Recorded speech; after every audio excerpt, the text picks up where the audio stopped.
When I was 9 years old, my grandparents had a grocery store and they sold gasoline and various sundries. My Uncle Benny bought the store, and on Saturdays I would go up there and work for a little cash.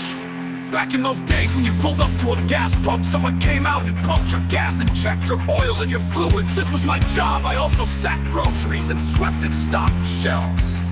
We lived on a 2-lane highway about a quarter of a mile from the store. So on Saturday mornings I would get up and go up to walk up there and work. My grandparents lived next door to the store. I would always stop in at Grandma's and she would fix me a big breakfast: scrambled eggs, bacon, toast, and chocolate milk. Now while I was working at the store, Uncle Benny would allow me to eat anything I wanted, and I could drink as many soda pop as I wanted.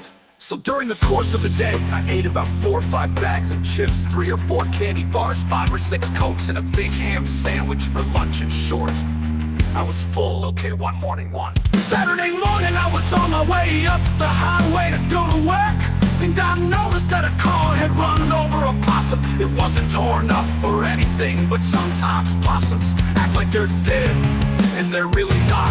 I guess this possum wide birth and went on up to the store. This was July in Arkansas. Julys are very hot. I worked all day, and on the way home I could see that possum from a distance, and I knew he was dead.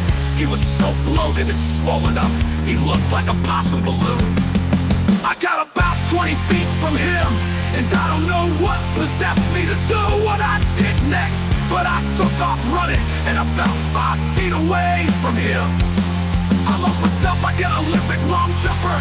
I came down on that possum and stomped with all my might. The possum exploded with a loud farting sound, and it blew innards from the possums everywhere.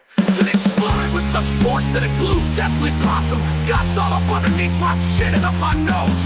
I don't know if you've ever smelled the inside of a dead possum in the hot Arkansas sun, but it isn't pleasant. I immediately upchucked and ran home. I ran around the back of the house and stripped off all my clothes and hosed off with the water hose. Then I went into the house and took a shower. After the shower, I still smelled like dead possum, so I took another shower. I smelled that possum for days. Now, the moral of the story is to not mess with possums.